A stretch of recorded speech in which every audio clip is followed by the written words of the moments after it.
ये जो सहभागिता जो शब्द है, today it has been reduced to this. आज We call this इसको communion. आज इसको हमने सिर्फ रोटी तक लाकर छोड़ दिया है। Okay, yes, we call this communion, that's right.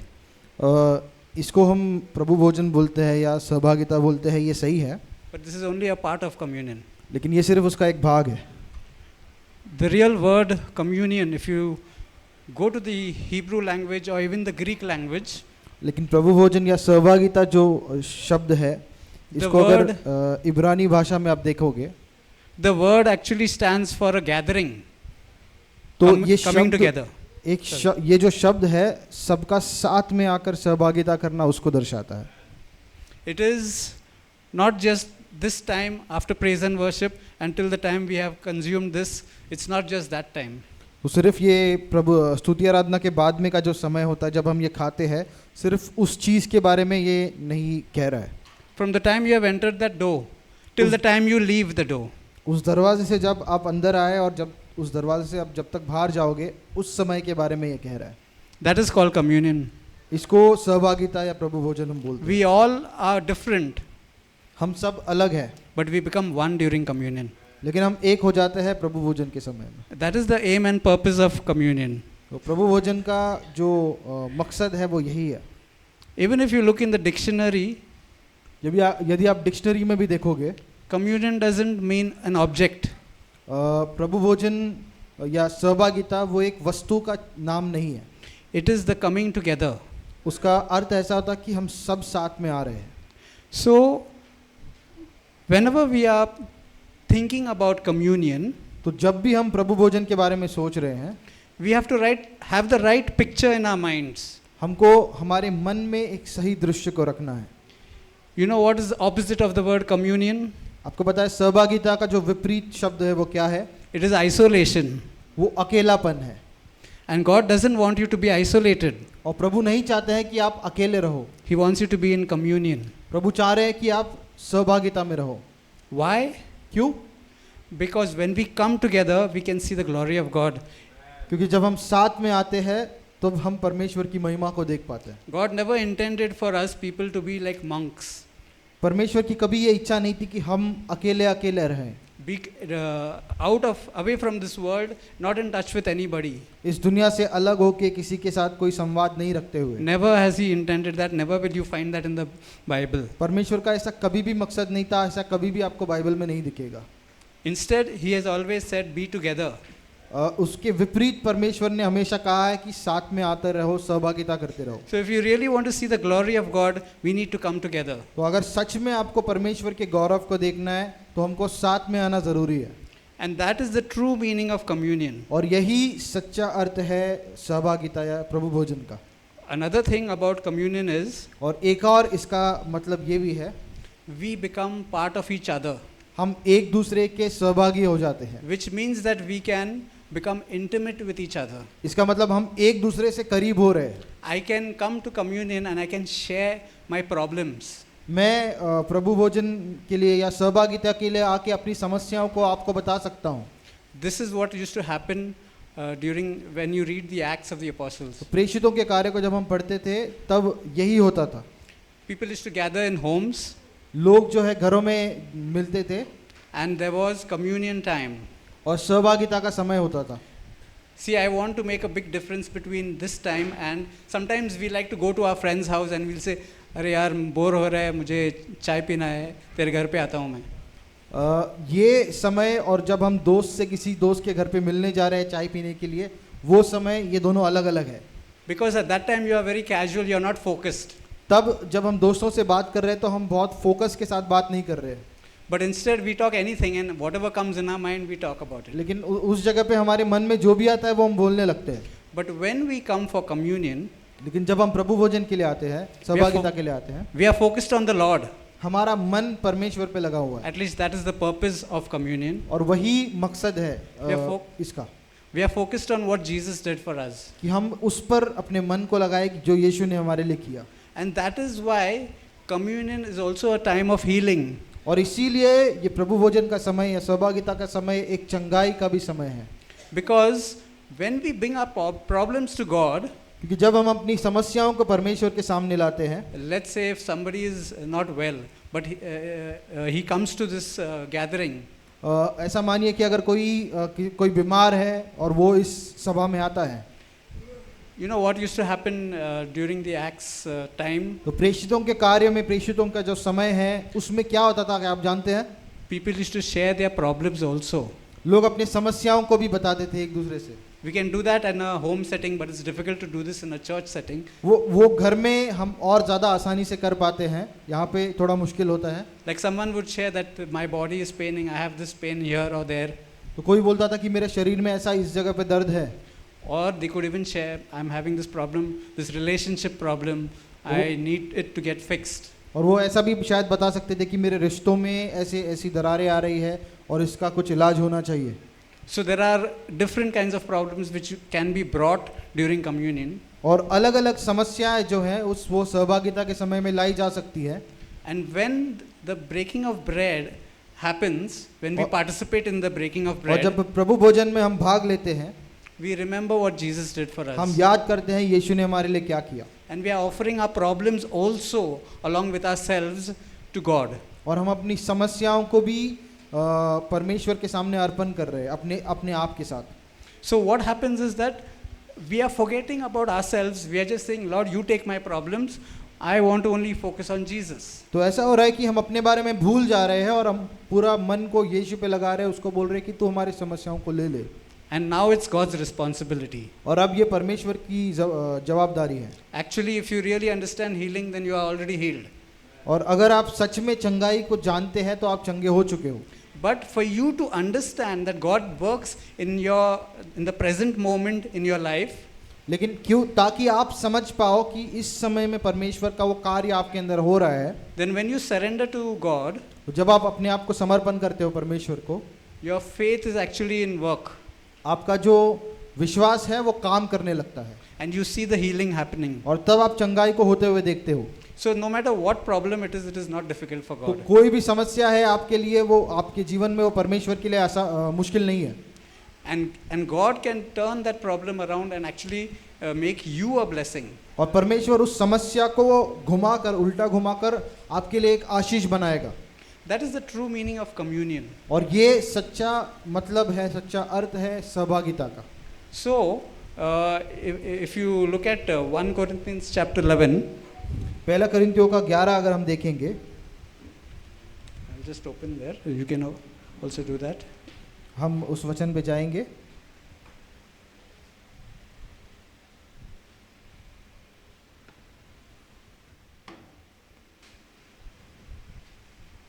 I want to read from verse 17 onwards. और मैं 17 वचन से पढ़ना चाहता हूँ.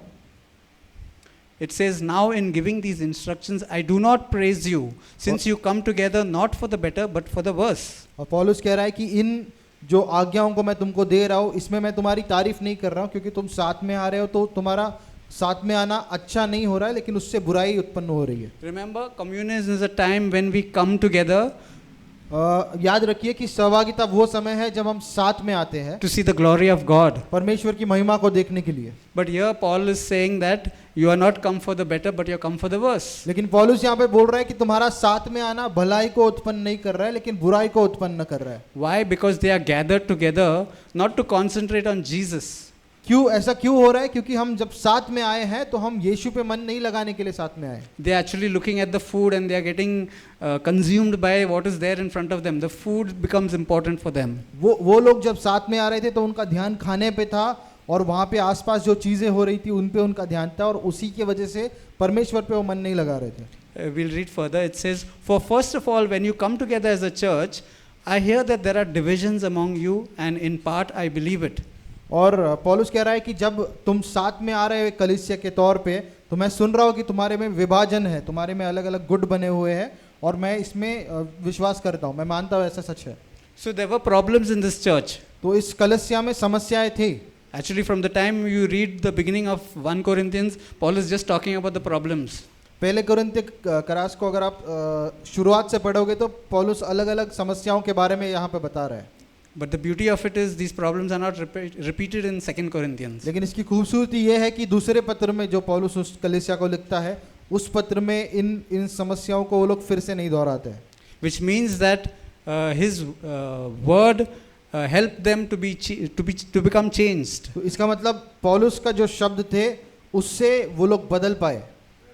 Okay, that is the purpose of the word of God. और परमेश्वर के वचन का यही मकसद है. It should renew your mind and it should transform you. उसने हमारे मन को नया करना चाहिए और हमको बदलना चाहिए. Okay, we'll read further. It says, "For there must also be factions among you, that those who are approved may be recognized among you." और पौलुस कह रहा है कि आगे तुम में गुटबाजी भी हो रही होगी, ताकि तुम में से जो अपने आप को उत्तम मानते हैं वो लोग पहचान बना पाए. So you can see that the people were looking at physical things. They were grouping themselves in groups and they were giving preference to some people and not to some other people. तो हम देखते हैं कि यहाँ पर कलीसिया में लोग गुट बना रहे थे अलग अलग, और कुछ लोगों के साथ वो अच्छा ट्रीटमेंट कर रहे थे, कुछ लोगों को वो बुरा बर्ताव कर रहे थे उनके साथ. It says, "Therefore, when you come together in one place, it is not to eat the Lord's supper." इसीलिए पौलुस कह रहा है कि जब तुम साथ में आ रहे हो तो प्रभु भोजन में भाग लेने के लिए नहीं आ रहे हो. Because your mind is on other things. You're focused on other things, not Christ. क्योंकि तुम्हारे मन जो है वो अलग अलग चीज़ों पे लगे हैं, मसीह पर और उसके ऊपर नहीं लगा है. For an eating, each one takes his own supper ahead of the others, and one is hungry and another is drunk. और आगे पौलुस कहता है कि जब तुम खा रहे हो इस भोजन को, जब तुम खा रहे हो तो हर एक अपने खाने को लेकर पहले ही खाने लग रहा है और बाकी लोग भूखे रह रहे हैं. It's very clear that what is happening over here is everyone is thinking about their stomachs, what they'll eat, what they'll drink, and that has become the priority now. But nobody is thinking about Jesus. और यहाँ पर हम देख के समझ पा रहे हैं कि यहाँ पर जो उनका जो मकसद है वो अपने मैं क्या खा रहा हूँ, मैं क्या पी रहा हूँ उस पर है, और परमेश्वर के ऊपर उनका मन नहीं है. What did Jesus say when he in the last supper? यीशु मसीह जब चेलों के साथ आखिरी समय में थे, उस समय में यीशु ने क्या कहा? He broke bread and he gave the cup of wine. उसने रोटी को तोड़ा और उस प्याले को उसने दिया. But he said, "Do this in remembrance of me." और उसने कहा कि ये मेरी याद में किया करो. But were the people remembering Jesus? But क्या कोरिंथी के जो चर्च के लोग थे, क्या वो यीशु को याद कर रहे थे? So they were completely on the wrong track. तो वो पूरी तरह से गलत दिशा में चल रहे थे.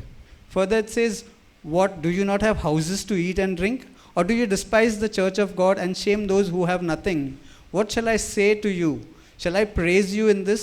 I do not praise you." और पौलुस कह रहा है यहाँ पे, क्या तुम्हारे पास घर नहीं है खाने और पीने के लिए, या तुम परमेश्वर की कलीसिया और तुम उसकी निंदा कर रहे हो?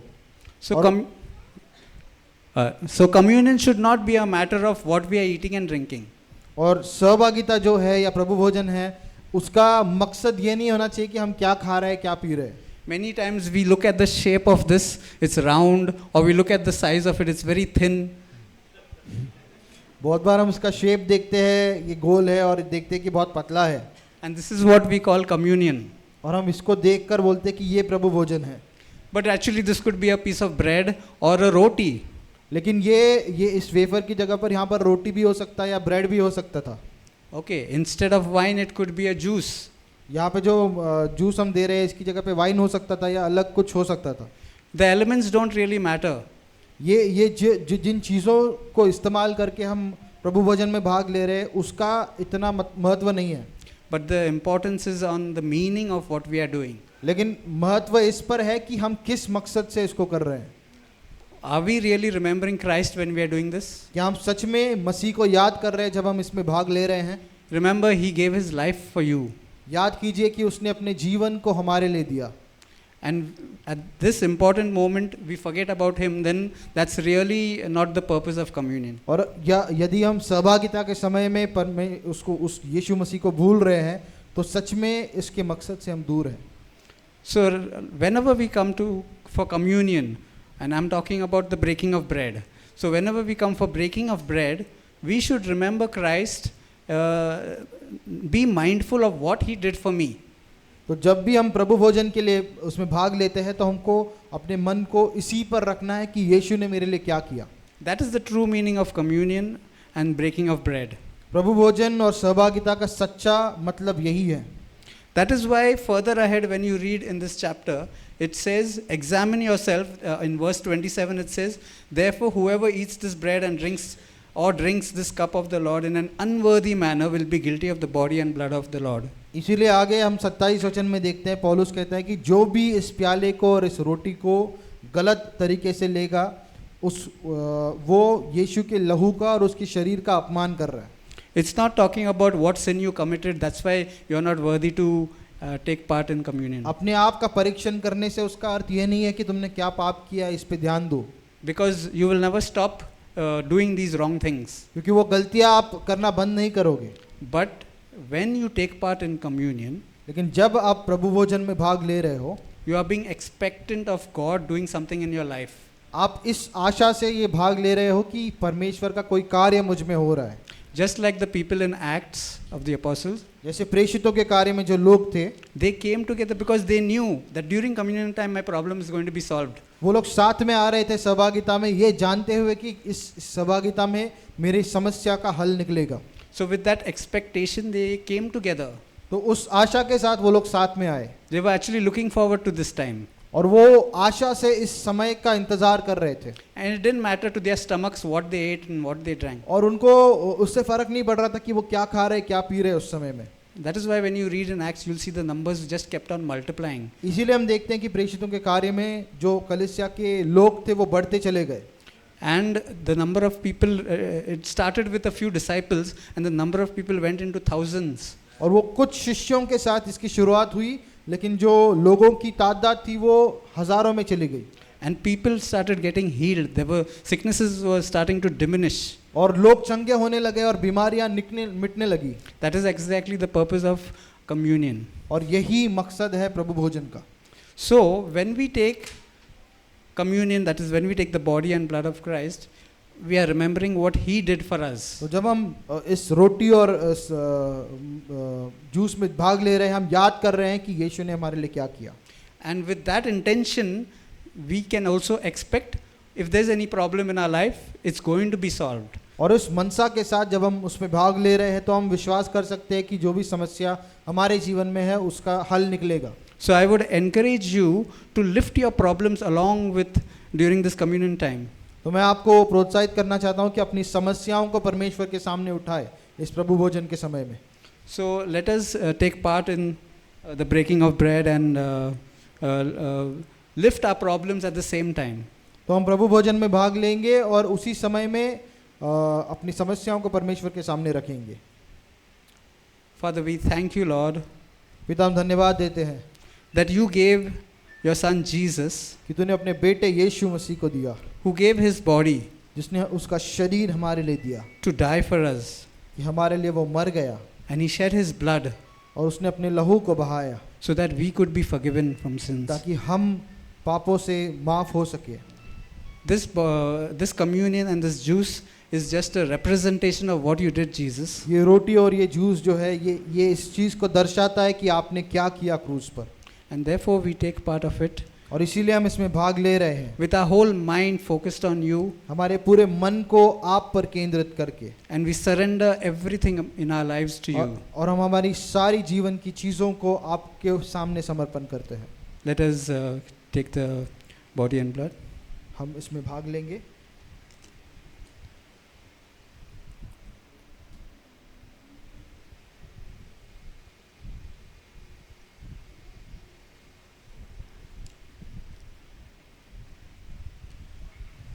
Thank you.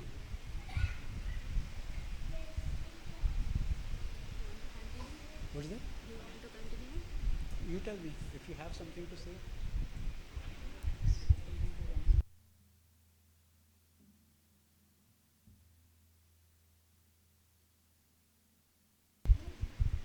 So,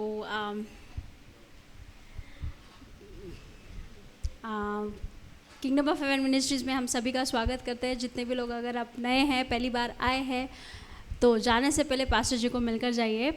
फटाफट अनाउंसमेंट्स मैं बाद में करूँगी, बट एक बहुत ही महत्वपूर्ण अनाउंसमेंट जो कि टीनेज बच्चों के लिए है, जिनके क्लासेस स्टार्ट होंगे ऑनलाइन, उसके बारे में भी मैं आपको बाद में बताऊँगी. सभा के बाद में मैं उस चीज़ों का अनाउंसमेंट क्लियरली बताऊँगी. सेकेंड थिंग, अभी वर्ड में बढ़ेंगे हम. वर्ड में बढ़ने के लिए दोबारा से ही डेलॉन ब्रो ही हमको वर्ड में सिखाएंगे. और मैं बताना चाहती हूँ कि जो भी हमारा बाइबल स्टडी होता है और अभी भी चल रहा है बिकॉज ऑफ डेलॉन ब्रो, है ना. मतलब आपने भले ही उनको बहुत कम देखा होगा, but he is someone, if I am not wrong, उन्हीं के साथ बाइबल स्टडी स्टार्ट हुआ था बैक इन 2013 से डेलॉन ब्रो हमारे साथ है. अगर आप उनको कम देखते होंगे या फिर आपको ऐसा लगता होगा कि वो नए हैं या फिर ऐसा कुछ शंका आ रही होगी मन में, तो नहीं, वो सबसे पहले मेंबर है. Amen. Yes. And we are so privilege कि हमको उनसे सीखने मिलता है. और वो यहाँ पर कोंढवा से आता है, right.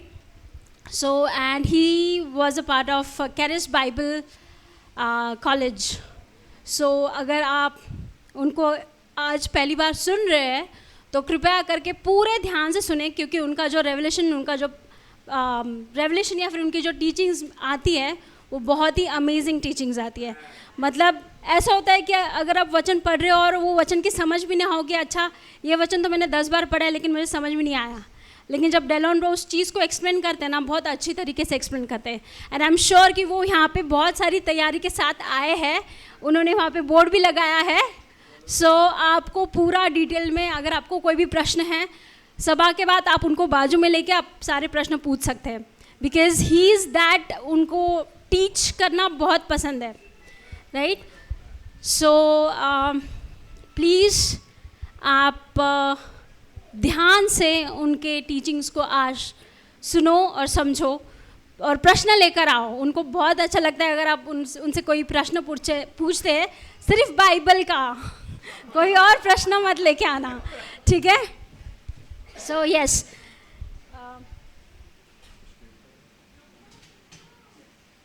So let's welcome to Delon bro. एंड ट्रांसलेशन के लिए हम आशीष ब्रो को बुलाना चाहते हैं.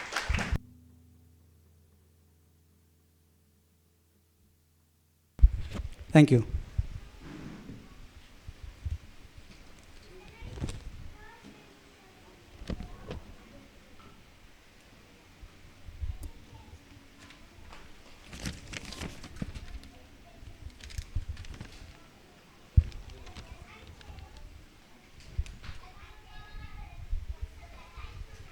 Thank you, Jesus.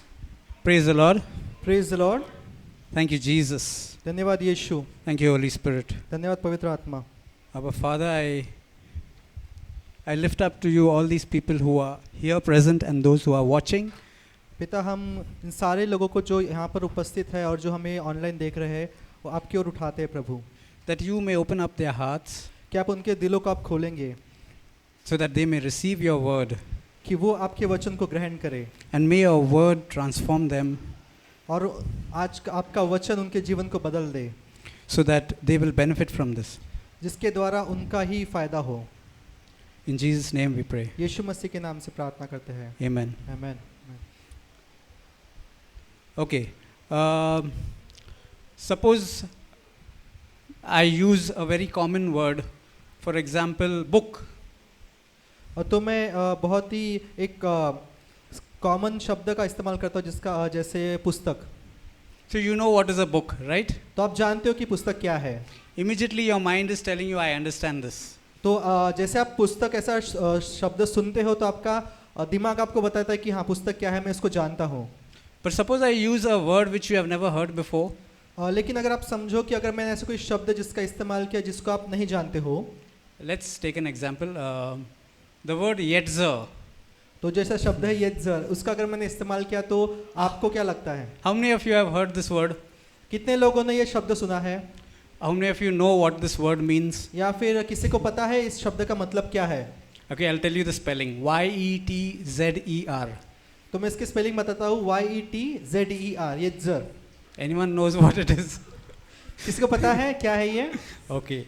So, when somebody is talking to you, तो जब कोई आपसे बात कर रहा है, if your mind is not able to understand, और आपका जो दिमाग आपका मन है उसको अगर समझ नहीं पा रहा है, it will be very difficult for you to remember that.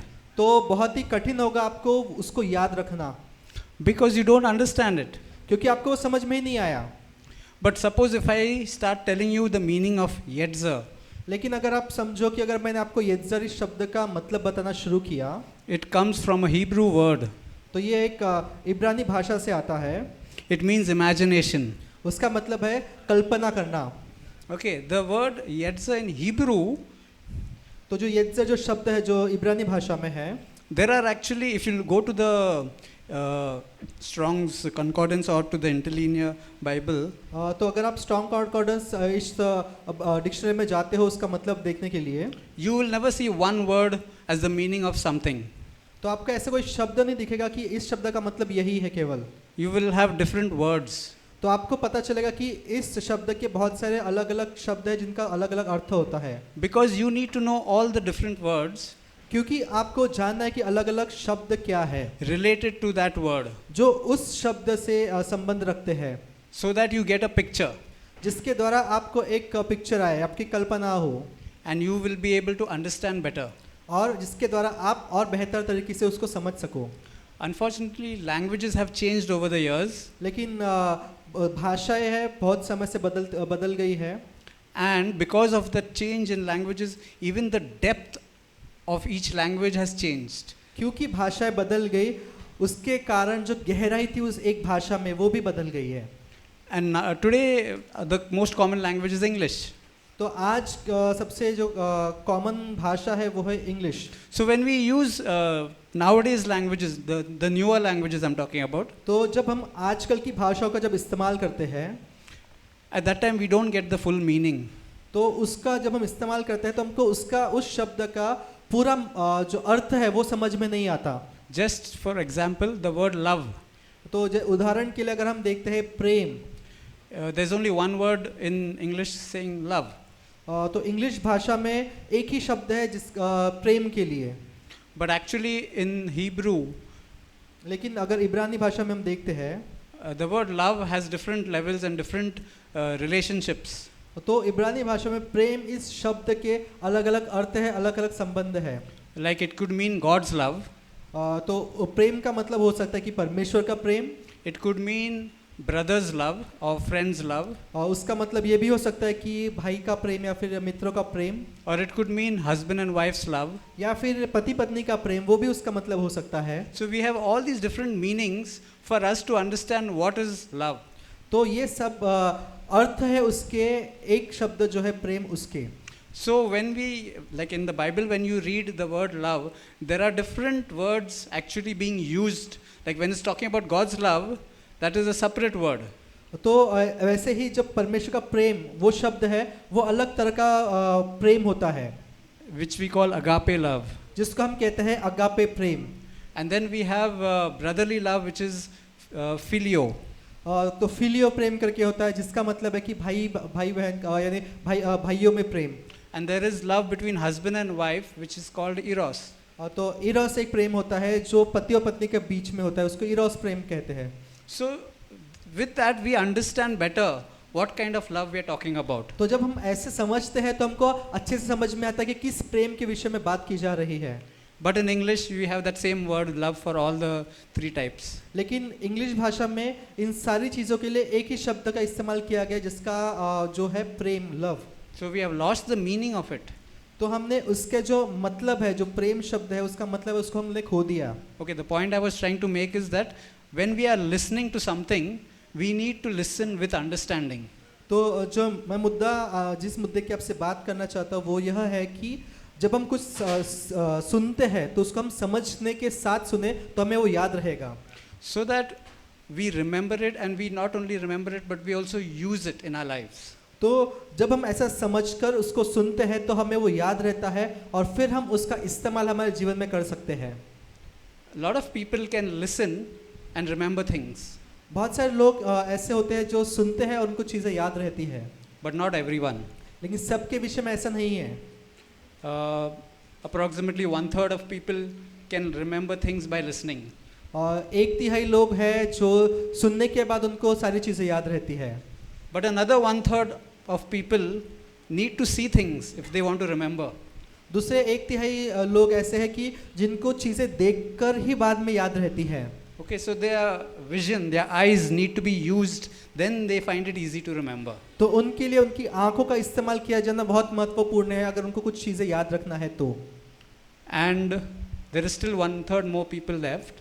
1/3 और लोग बचे हुए हैं। They can hear, they can see, but still they don't remember. तो वो ऐसे लोग होते हैं कि वो देखते हैं, वो सुनते हैं, फिर भी वो याद नहीं रख सकते। They need to do it practically, to do something practically to remember.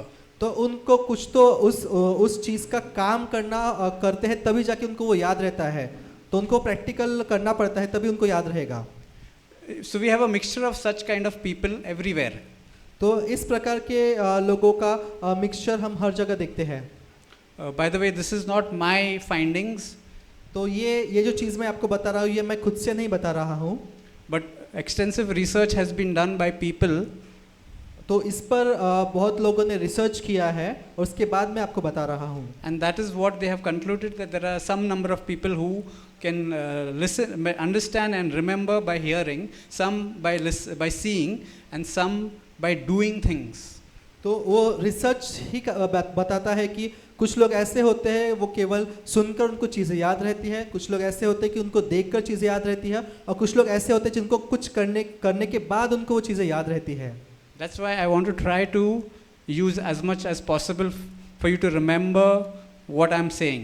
इसलिए मैं पूरा मेरा प्रयत्न करूंगा कि जितना ज़्यादा हो सके आप चीज़ों को याद रख पाओ। That's why I took this whiteboard. इसलिए हमने व्हाइट बोर्ड लिया है, So that you can also see the words and try to remember it. जिसके द्वारा आप वो वचन को देख पाओ और उसके बाद उसको याद रख पाओ। It is good to have a picture of everything. ये बहुत अच्छी बात है कि आप हर एक चीज़ का एक चित्र अपने आंखों के सामने रखो। Imagine if you have parked your car or bike somewhere before coming up here. ऐसा कल्पना कीजिए कि आपने आपकी गाड़ी को कहीं पार्क किया है यहाँ ऊपर आने से पहले। Now when you go down, suppose you just forget where it is. Where are you going to search? तो अगर आप सोचो यहाँ से जाने के बाद में आप भूल जाओ कि कहाँ गाड़ी मैंने पार्क की थी, तो आप कहाँ पर ढूंढोगे उसे? You might just start roaming any roads to search for your bike or your car. तो अगर आपको याद नहीं आपने कहाँ पार्क किया तो आप इधर उधर भटकना शुरू करोगे कि मैंने मेरी गाड़ी कहाँ पार्क की है। But God has given us something called imagination. लेकिन परमेश्वर ने हमें कल्पना दी है। The same word yetzer.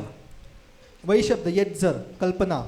So even before I can leave from here, I'm already imagining my bike was parked over here on this road on the left hand side, not on the right hand side.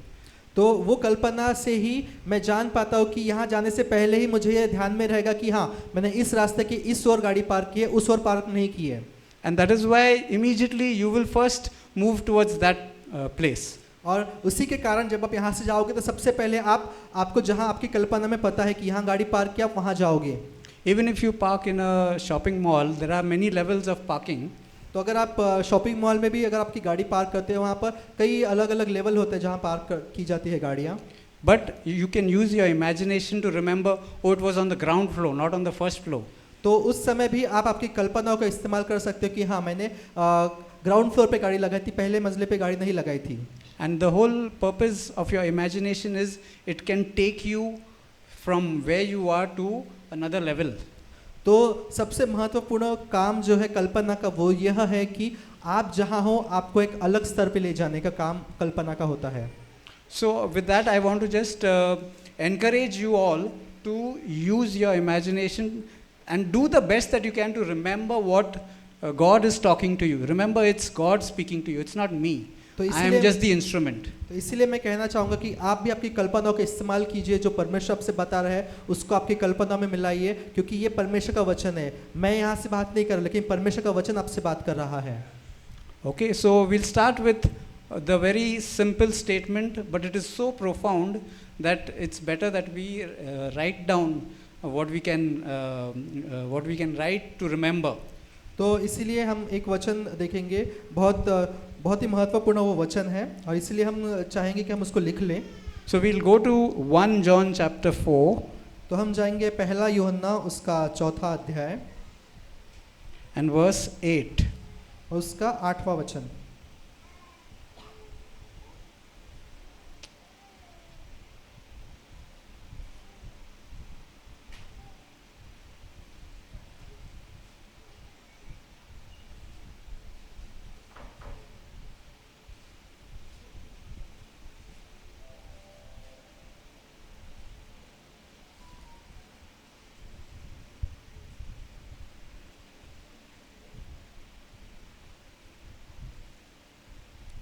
Just give me a moment.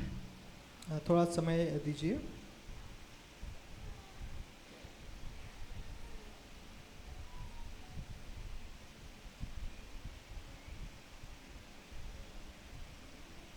Okay, it says, he who does not love does not know God. पहला यूहन्ना उसका 4:8 और कहता है जो प्रेम नहीं रखता वह परमेश्वर को नहीं जानता For God is love. क्योंकि परमेश्वर प्रेम है. Okay, that word, the sentence, God is love, तो यहाँ जो वाक्य लिखा है परमेश्वर प्रेम है, is actually telling you who God is. तो वो दिखा रहा है कि परमेश्वर कौन है.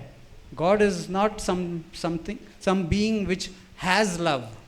तो परमेश्वर ऐसा कोई व्यक्ति नहीं कि जिसके पास प्रेम है, ऐसा नहीं है. It is not written that way. It's written God is love. वचन में ऐसा नहीं लिखा गया है, लेकिन वचन में लिखा गया है कि परमेश्वर प्रेम है. Okay, so if you know love, you know God. तो अगर आप प्रेम को जानते हैं उसका मतलब है आप परमेश्वर को जानते हैं. That's why this verse says, he who does not love does not know God. इसलिए वचन कहता है कि जो प्रेम नहीं रखता वह परमेश्वर को नहीं जानता, क्योंकि परमेश्वर प्रेम है.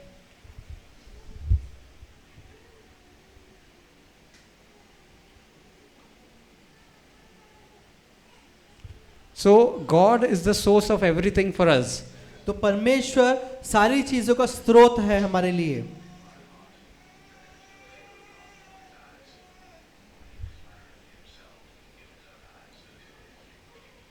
Okay, I have written the verse for you also so that you can remember the verse. तो मैंने यहाँ पर जो वचन है वो भी लिखा है कि तो जिसके द्वारा आपको वो याद रहे. पहला यूहन्ना 4:8.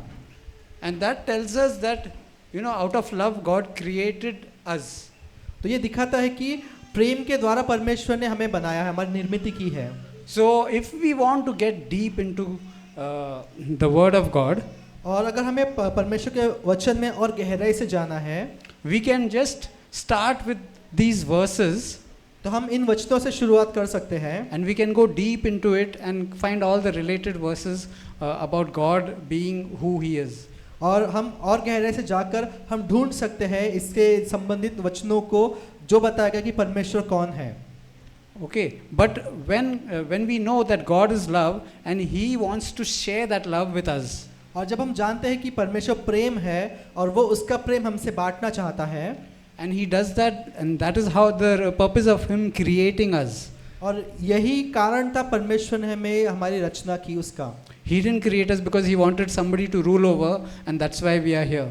परमेश्वर ने इसलिए रचना नहीं की कि वो चाहता था कि कोई प्रभुत्व करे, लेकिन वो चाहता था कि वो प्रेम बांटे. And when we know that God being love, He leads us to the truth. और जब हम जानते हैं कि परमेश्वर प्रेम है तो वो हमें सत्य की ओर ले चलता है.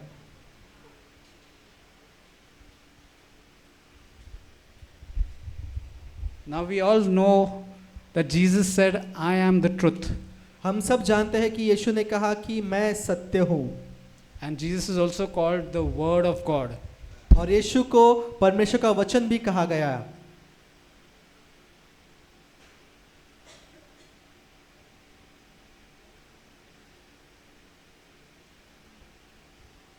Okay, so Jesus is a result of God wanting to share His love to us. तो यीशु परमेश्वर पिता हमसे प्रेम करना चाहते थे, वो प्रेम बांटना चाहते थे, उसका परिणाम यीशु है. And this you will get from John chapter 14 verse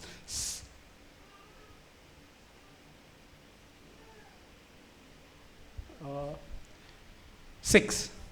तो हमें ये देखने को मिलता है यूहन्ना उसका 14 अध्याय उसका 6 वचन से. Okay, where Jesus says, I am the truth, I am the way, I am the life. जहाँ पर यीशु कहते हैं कि मार्ग, सत्य और जीवन मैं ही हूँ. And if we, in the same gospel of John, if we see the very first verse in first chapter, John 1:1, और यही यूहन्ना के पहले अध्याय के पहले वचन में जब हम देखते हैं, it says that the word became flesh. वो कहता था कि जो वचन है उसने देह को धारण किया.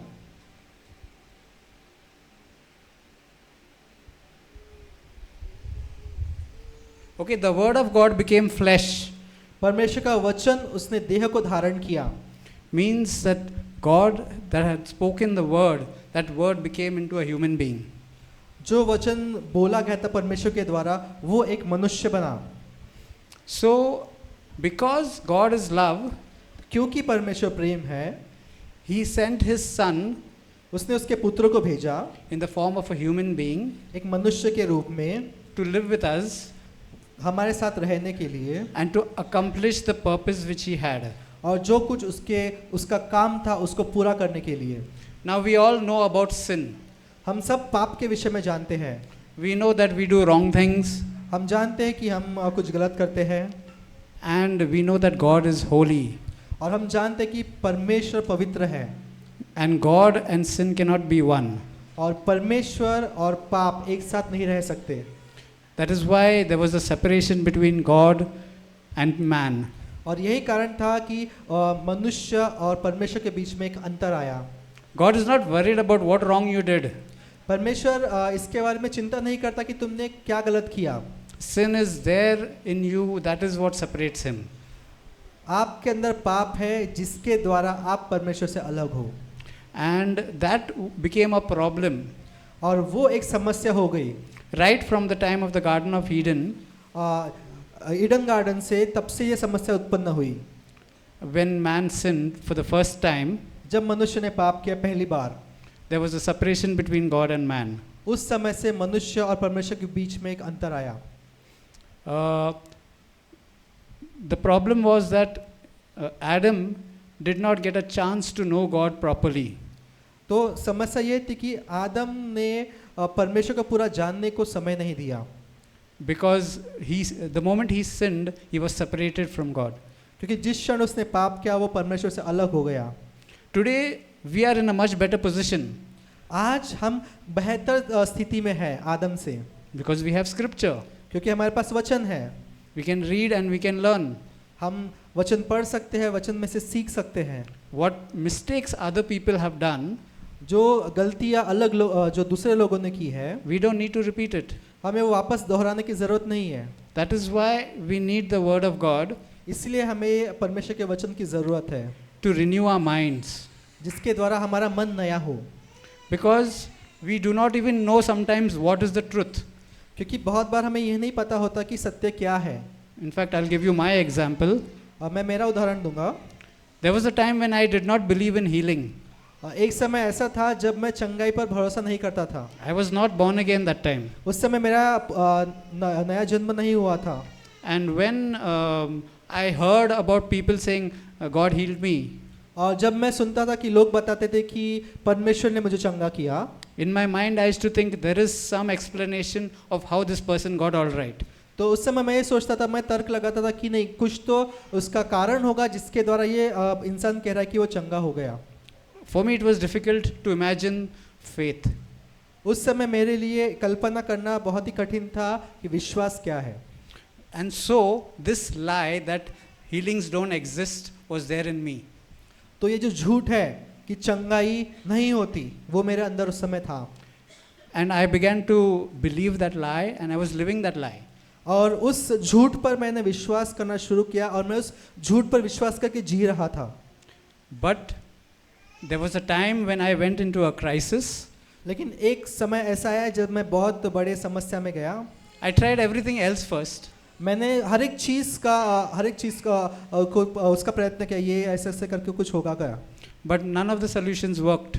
लेकिन मैंने जितना भी प्रयत्न किया, कोई भी चीज़ ने मुझे उत्तर नहीं दिया, मेरे समस्या का समाधान नहीं किया।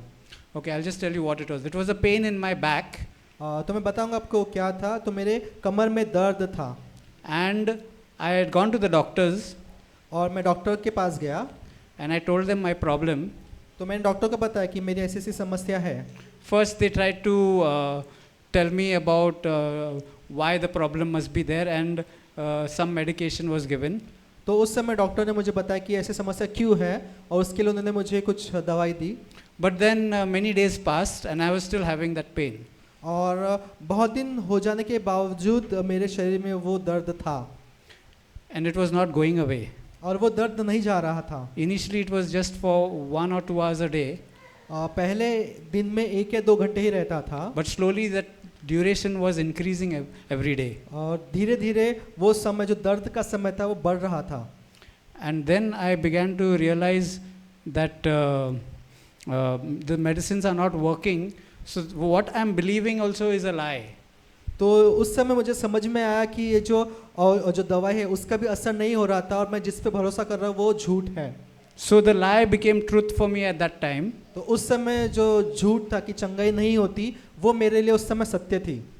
And I wanted a way out. और मैं चाहता था कि मुझे इस समस्या से बाहर निकलना है. It was more than 3 months that had passed with this तो pain. इस दर्द के साथ में 3 महीने से ज़्यादा मैंने गुजारे, The doctors still couldn't find a solution. और डॉक्टर को भी उस समस्या का, उस दर्द का समाधान नहीं मिला. They used to inject me with painkillers और उस समय वो मुझे पेन किलर का दवाई देते थे और इंजेक्शन देते थे, just to ease off the pain. उस दर्द को कम करने के लिए. But it would only work for like few hours, and then again the pain was back. तो वो जो इंजेक्शन था, वो पेन किलर का, वो कुछ समय तक ही काम करता था, उसके बाद में फिर दर्द शुरू हो जाता था. And I knew that I can't go every time to the doctor for a painkiller injection. और मैं जानता था कि हर बार मैं डॉक्टर के पास नहीं जा सकता पेन किलर की औषध लेने के लिए. So I was feeling trapped, तो मैं ऐसे बंद हो गया ऐसे महसूस करता था, and I wanted to be set free, और मैं चाहता था कि मुझे छुटकारा मिले, but I didn't have the truth, लेकिन मेरे पास सत्य नहीं था. because Jesus said that the truth will set you free. क्योंकि यीशु ने कहा कि सत्य तुम्हें स्वतंत्र करेगा.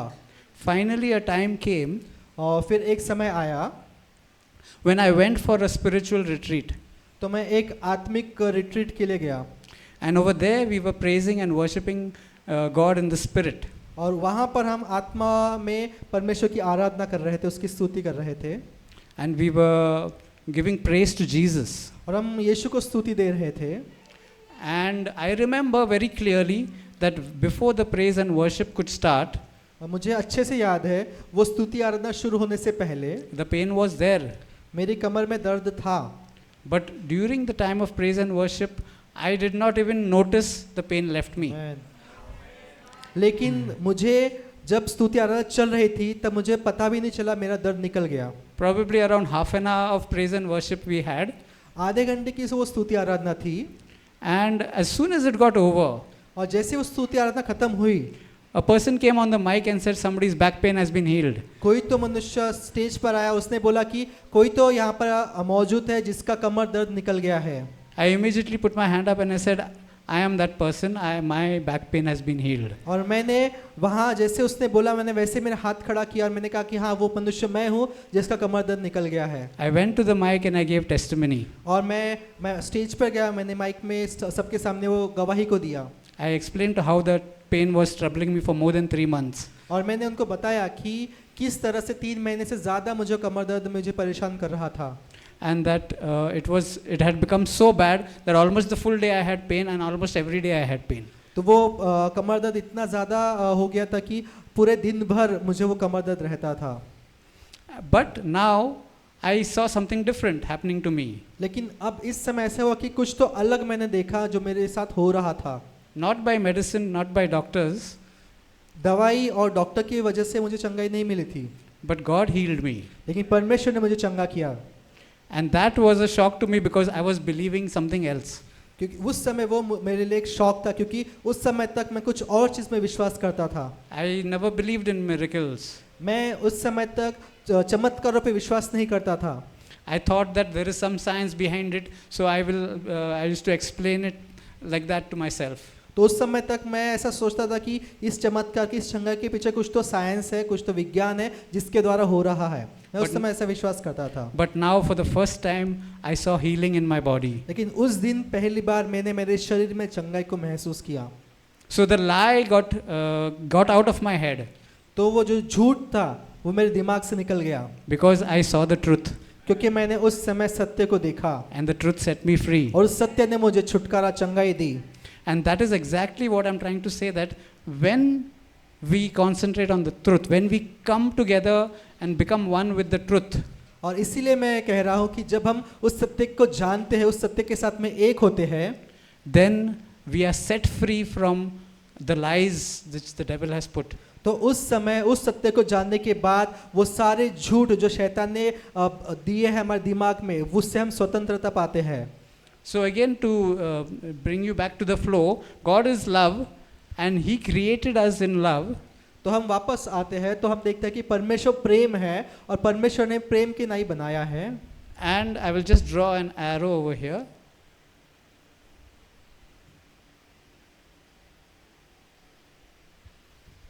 So, this is saying that it was love that led me to the truth. तो ये ऐसा दिखा रहा है कि प्रेम है, उसने मुझे मेरा मार्गदर्शन किया सत्य की ओर, And led me to the Word of God. और उसके बाद में परमेश्वर के वचन की ओर। Now, when I was small, तो जब मैं छोटा था, many times I tried to read the Bible. बहुत बार मैंने प्रयत्न किया बाइबल पढ़ने का। I used to start with Genesis, मैं उत्पत्ति से शुरू करता था, and I would finish the whole book of Genesis. मैं पूरे उत्पत्ति की पुस्तक को खत्म करता था, Then I would start with Exodus फिर मैं निर्गमन से शुरू करता था, and finish that. उसको फिर समाप्त करता था। But when I would reach Leviticus, लेकिन जब मैं लेवी व्यवस्था तक पहुंचता था, I used to stop over there. तो मैं वहाँ रुक जाता था, I couldn't continue. तो मैं उसके आगे बढ़ नहीं पाता था। I tried many times. This was 3 or 4 times I tried. I should start with Genesis, go to Exodus, but I couldn't continue beyond Leviticus. तो 2-3 बार ऐसा हुआ कि मैंने उत्पत्ति से शुरू किया, निर्गमन पढ़ा, लेकिन जैसे लेवी व्यवस्था तक पहुंचा उसके आगे मैं बढ़ ही नहीं पा रहा था। Because when I was reading Leviticus, क्योंकि जिस समय मैं लेवी व्यवस्था पढ़ रहा था, there was no picture in my mind. तो उस समय मेरे दिमाग में कोई चित्र नहीं था, And I was just reading and it was getting very boring for me. और वो ऐसा उस समय होता था कि मैं केवल पढ़ रहा हूँ और मुझे बोर हो रहा है वो, And I couldn't understand anything. और उसमें से मुझे कुछ भी समझ में नहीं आ रहा था। Why do I need to know all these laws? मुझे ये सारे नियम जानने की क्या ज़रूरत है, उसकी व्यवस्था जानने की ज़रूरत क्यों है? How is it practical to me in this day and age? इस जो उस वहाँ लिखा गया जो नियम थे उसका आज के समय में क्या उपयोग है? So there was a block in my head, तो उस समय मेरे दिमाग में एक ब्लॉक था, एक बंद हो गई थी वो चीज़, which I tried reading the Bible, but I would get always stuck at Leviticus. तो जिसके कारण मैं उत्पत्ति से शुरू करता था लेकिन लेवी व्यवस्था तक आते आते वहीं रुक जाता था। So throughout my childhood, I never read the full Bible. I only read Genesis and Exodus. तो मेरे पूरे बचपन में मैंने केवल उत्पत्ति और निर्गमन को ही पढ़ा, उसके आगे मैं बढ़ा ही नहीं। In the Old Testament, पुराने नियम की बात कर रहा हूँ। I knew some stories like Jonah, David and Goliath, मुझे कुछ कहानियाँ पता थी जैसे योना, दाऊद, उनकी, but I had not read the books. लेकिन मैंने उनकी पुस्तक को नहीं पढ़ा था। And I wanted to read, but I was not able to go beyond Leviticus. मुझे पढ़ना तो था लेकिन मैं लेवी व्यवस्था के आगे बढ़ ही नहीं पा रहा था। So I asked, when I got much bigger, तो जब मैं थोड़ा बड़ा हुआ, that is when I got born again actually. उस समय मेरा नया जन्म हुआ, That is when I had a desire to read. उस समय मेरी इच्छा हुई कि मैंने बाइबल पढ़ना चाहिए, And that is when I, for the first time, read Leviticus. उस समय मैंने पहली बार उस लेवी व्यवस्था पुस्तक को पढ़ा। I finally crossed that. It was like a the Red Sea crossing. I reached the edge and then I couldn't move further. तो उस समय वो मेरे लिए ऐसा था कि उस समय जब मेरा नया जन्म हुआ उसके बाद मैंने लेवी व्यवस्था की पुस्तक को खत्म किया, तो मेरे लिए वो मेरा लाल समुद्र था जिसको मैंने पार किया था। And God had parted the waters for me so that I could cross through. और परमेश्वर ने उस पानी को मेरे लिए विभाजित किया जिसके द्वारा मैं उस लाल समुद्र को पार कर पाऊँ। And then I was so filled with joy उस समय मैं पूरा आनंद से भर गया था that I read the whole Old Testament and New Testament. कि मैंने पूरा पुराना नियम और नया नियम दोनों पढ़ लिया। Not just once, but many times. एक बार नहीं लेकिन बहुत बार। And I started seeing new things. और मैंने नई नई चीज़ों को देखना शुरू किया। I mean, I had heard the stories of David and Goliath and Jonah and Daniel. मैंने जो दाऊद है, योना, उनकी कहानियों को पढ़ा तो था, But now because I was reading it, I could see more things. तो अब जब मैं उनको पढ़ रहा था तो मैं बहुत सारी चीज़ें देख पा रहा था। That is why I would encourage all of you to read. Don't just depend on what you have heard. तो इसलिए मैं कहना चाहता हूँ कि मैं आपको प्रोत्साहित करना चाहता हूँ कि आप केवल सुने नहीं लेकिन आप वचन को पढ़ें, And that will reveal more things to you. और जब आप पढ़ोगे तो आपको बहुत सारी चीज़ों का प्रकाशन मिलेगा। When you get a direct revelation from God, you will be so happy, you will want to shout out and tell the whole world. तो जब आपको परमेश्वर का वचन का प्रकाशन मिलेगा तो आपको इतना आनंद होगा कि आप चाहोगे कि मैं जोर जोर से चिल्ला के लोगों को बताओ। And that's exactly what I was feeling. और वही उस समय मेरी इच्छा हो रही थी, Because I started for the first time understanding the Word of God. क्योंकि उस समय ऐसा हो रहा था कि मैं परमेश्वर के वचन को समझ पा रहा था। So what really happened in my life is, because I was led by love to the truth, तो क्योंकि प्रेम ने मेरा मार्गदर्शन किया सत्य की ओर, the Word of God became alive in me. परमेश्वर का वचन मेरे अंदर जीवित हुआ, And that led to a desire. उसने फिर मुझे मेरा मार्गदर्शन किया इच्छा की ओर। Now this desire came from God.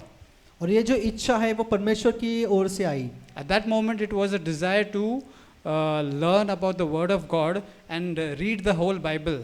तो उस समय मेरी इच्छा ऐसे हो रही थी कि मुझे परमेश्वर के वचन के बारे में जानना है, उसको और ज़्यादा पढ़ना है। But it could be different for each one of you. लेकिन हर एक के लिए वो अलग अलग हो सकता है। Like I know many stories where a person never knew God, तो मुझे बहुत सारी कहानियाँ पता है कि जहाँ पर बहुत कोई ऐसा था मनुष्य जिसको परमेश्वर के बारे में नहीं पता था, but God led them to have a desire. लेकिन परमेश्वर ने उनके मन में इच्छा को डाला, And through that desire, they learnt about sin. और उस इच्छा के द्वारा उनको पाप के बारे में पता चला। And that desire made them to want to leave the life of sin and be saved. और उस इच्छा के कारण उनको ऐसा हुआ कि मैंने पाप का जीवन छोड़ना चाहिए, परमेश्वर की ओर आना चाहिए। But that desire alone will not get you saved. लेकिन केवल इच्छा, अच्छी इच्छा कि मुझे पाप छोड़ना है, वो आपको बचा नहीं सकती। It has to be a desire that comes from God. वो इच्छा परमेश्वर की ओर से आना चाहिए। Because we have lot of desires in our life. क्योंकि हमारे जीवन में बहुत सारी इच्छाएं होती है। But when we start delighting in God, that is when God gives us the desire what we should have. जब हम परमेश्वर में आनंद करना शुरू करते हैं तब परमेश्वर उसकी इच्छाओं को हमारे अंदर डालता है। And the scripture for that is Psalms chapter 37 verse 4. और उसके लिए वचन है भजन संहिता उसका 34 उसका 4। Let us quickly read that. हम पढ़ेंगे उसके भजन संहिता 37 उसका 4। It says, delight yourself in the Lord. तो यहाँ वचन कहता है हिंदी बाइबल में, यहोवा को अपने सुख का मूल जान, And he shall give you the desires of your heart. और वह तेरे मनोरथों को पूरा करेगा। मतलब यहोवा में तो आनंद कर तो वो तेरी इच्छाओं को पूर्ण करेगा। Yes, it's not only fulfilling the desire, उसका मतलब ये नहीं कि तुम्हारी इच्छा को पूर्ण करेगा, केवल इतना ही नहीं, but also giving you the desire. लेकिन तुम्हारे मनों में वो इच्छा देगा। परमेश्वर तुम्हारे मनों में इच्छा देगा जब हम परमेश्वर में आनंद करते हैं तब। Just like as I told you, I wanted to read the Bible, जैसे मैंने आपको बताया कि मेरी इच्छा हो रही थी कि मैंने बाइबल पढ़ना चाहिए, but I stopped every time I reached the book of Leviticus. लेकिन मैं हर बार लेवी व्यवस्था पुस्तक तक पहुंचते पहुंचते मैं रुक जाता था। After that, the desire was not there. उसके बाद में मेरी इच्छा नहीं होती थी कि मैंने बाइबल पढ़ना चाहिए। But now God gave me a new desire लेकिन अब परमेश्वर ने मुझे नई इच्छा दी, that I didn't look at it as I have to do something. तो क्योंकि अब उस समय मैं ये नहीं सोच रहा था कि अभी मुझे ये चीज़ करनी ही है। Instead, I wanted to enjoy the word of God. लेकिन मेरी इच्छा हो रही थी कि मैं परमेश्वर के वचन का आनंद लूं। I wanted to delight in God.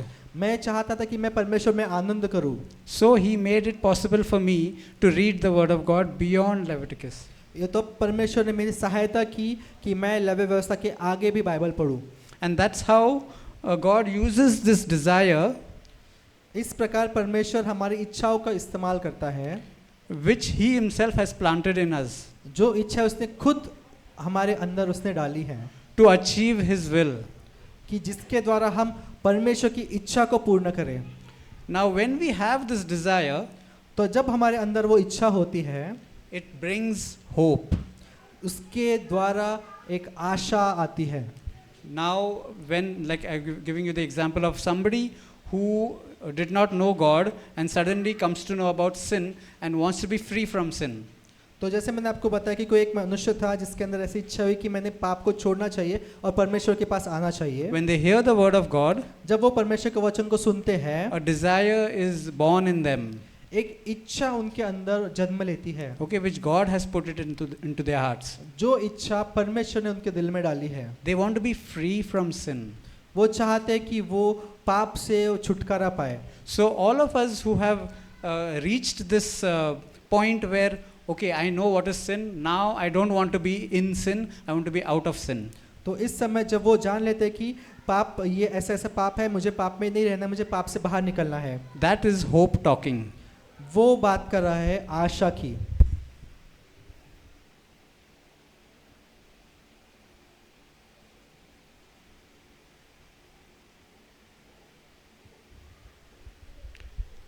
And we all of us, every human being needs hope in our lives. और हम सब मनुष्य को एक आशा की जरूरत होती है हमारे जीवन में, Because without hope, it's very difficult to live this life.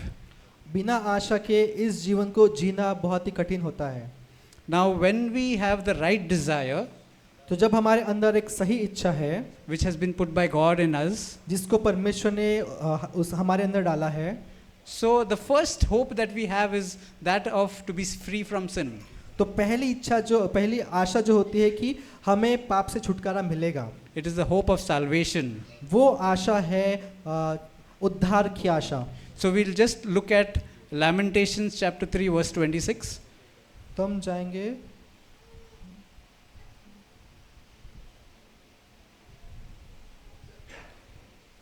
विलाप गीत उसका Lamentations 3:26. 3 उसका 26, विलाप गीत 3:26। Okay, it says, it is good that one should hope and wait quietly for the salvation of the Lord. विलाप गीत 3 उसका 26, यहोवा से उद्धार पाने की आशा रखकर चुपचाप रहना भला है। Okay, it is for the salvation of the Lord. यहोवा से उद्धार पाने की आशा। So without hope, you can't get salvation. आशा अगर आपके पास नहीं है तो आपको उद्धार नहीं मिल सकता। Let me give you an example. मैं आपको उदाहरण दूंगा। We all have used the gas. तो हमने गैस का Gas इस्तेमाल stove. किया है, गैस स्टोव का। For that we use a lighter, gas lighter. तो हम उसके लिए उसको जलाने के लिए लाइटर का इस्तेमाल करते हैं। With the lighter, what happens the moment we press it? The spark comes out. तो जैसे हम लाइटर को ऐसे दबाते हैं तो उसमें से एक स्पार्क निकलता है, एक चिंगारी निकलती है। And the gas, when we switch on the knob, the gas that comes out, the spark is used to light the flame. तो जब हम गैस को शुरू करते हैं और उस लाइटर को दबाते हैं तो उसमें जो चिंगारी है उस आग को वो जलाती है। But can we cook food with a spark? लेकिन क्या हम उस चिंगारी से भोजन पका सकते हैं? Or can I boil water with just the spark? I can just take the lighter and release sparks, but it is not going to boil the water for me. ऐसा हो सकता है क्या कि मैं एक बर्तन में आपने पानी लिया और उस चिंगारी से, उस लाइटर की चिंगारी से आप पानी को उबालने का प्रयत्न कर रहे हो, ऐसा होगा क्या? So hope is necessary and important to start us on a journey. तो आशा बहुत महत्वपूर्ण है हमें एक जर्नी शुरू करने के लिए। But our journey cannot end with hope. लेकिन हमारी जो जीवन की जर्नी है वो आशा के साथ में ख़त्म नहीं हो सकती। Otherwise we would be living a miserable life. अगर ऐसा होता है तो हम बहुत ही बेकार ऐसा जीवन जिएंगे। The purpose of hope जो आशा है उसका जो काम है is to take us somewhere. उसका काम यह है कि हमें कहीं और लेकर जाना है। And that place is faith. और वो लेकर जाता है हमें विश्वास की ओर। आशा हमें लेकर जाता है विश्वास की ओर।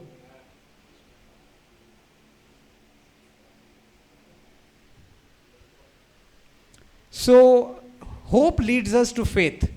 तो जो आशा है वो हमें लेकर जाते हैं विश्वास की ओर।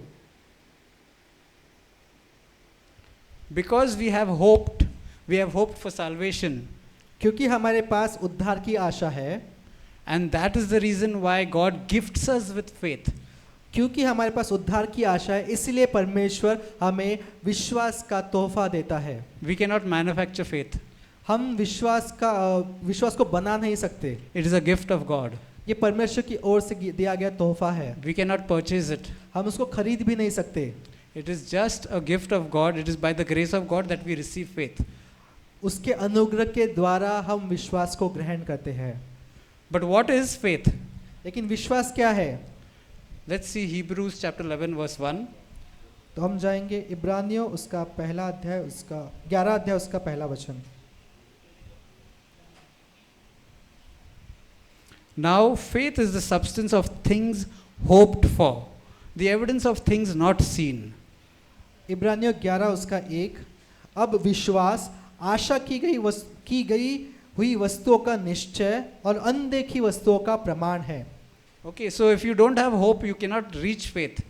अगर आपके पास आशा नहीं है तो आप विश्वास के पास नहीं पहुंच सकते, Because this word says faith is the substance of things hoped for. क्योंकि यहाँ कह रहा है कि जो विश्वास है तो वो आशा की हुई वस्तु का निश्चय है। So you start with a hope, तो आप आशा से शुरू करते हो, but you reach faith, which is the substance of those things. तो जब आप आशा रखते हो तो आप उसके बाद जाकर आप विश्वास की ओर पहुंचते हो, जो कि आशा की गई वस्तुओं का निश्चय है, जैसे बाइबल कहता है।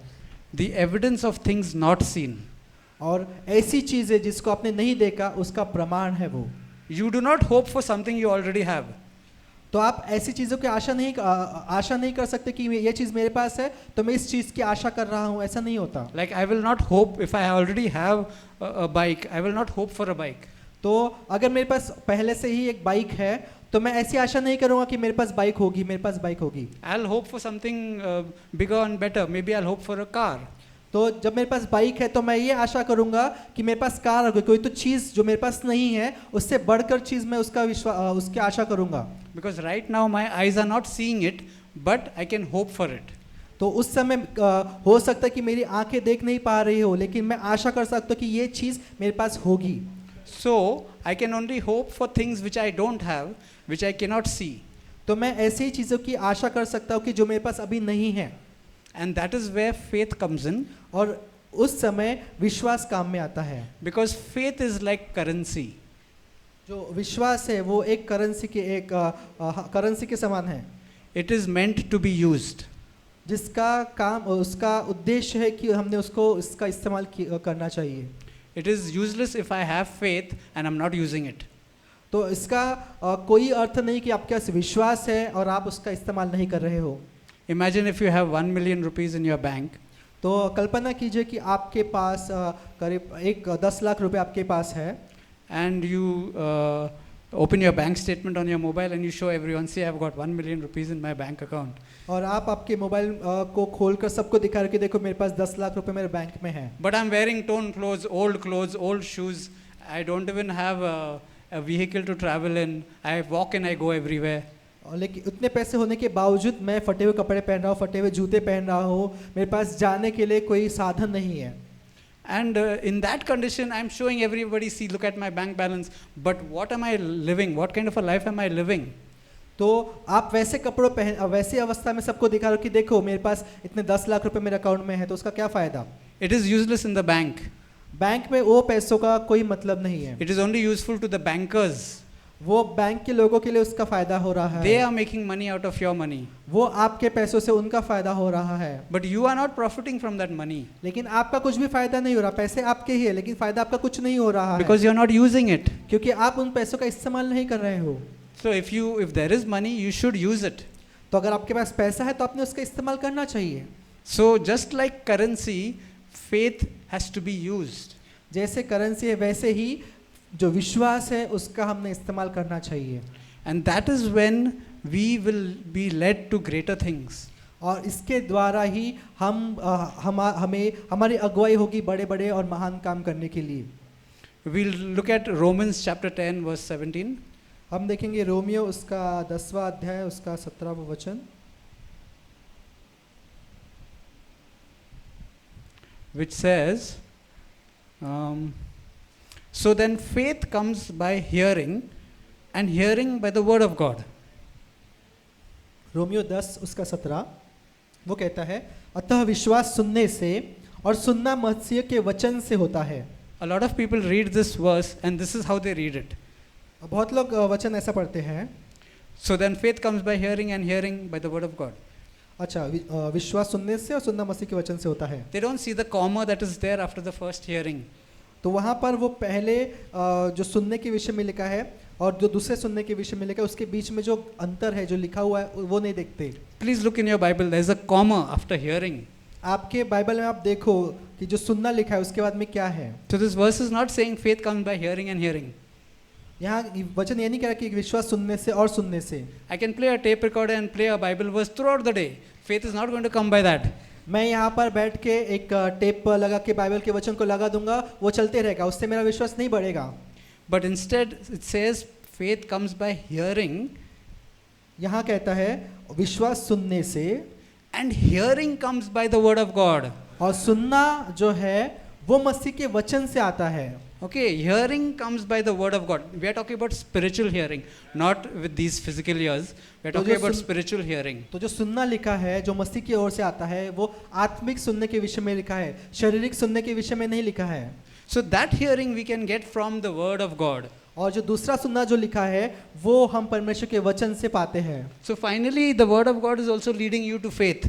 तो जो परमेश्वर का वचन है वो अभी हमारी अगुवाई कर रहा है विश्वास की ओर। So we are getting faith because God is love. We know that God has sent His truth to us.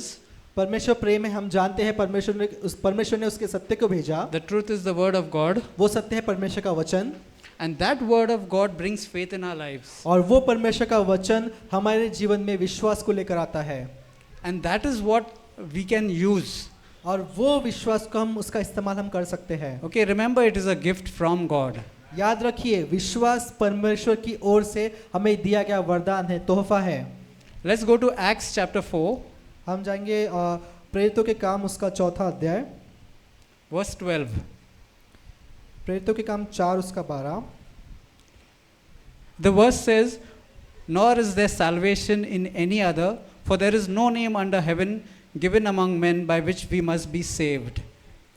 प्रेरितों के काम 4 उसका 12, किसी दूसरे के द्वारा उद्धार नहीं, क्योंकि स्वर्ग के नीचे मनुष्य में और कोई दूसरा नाम नहीं दिया गया है जिसके द्वारा हम उद्धार पा सके।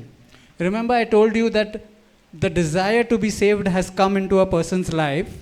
तो मैंने जैसे बताया कि उद्धार पाने के लिए जो इच्छा है वो मनुष्य के मन में जन्म लेती है। Okay, but just the desire is not enough.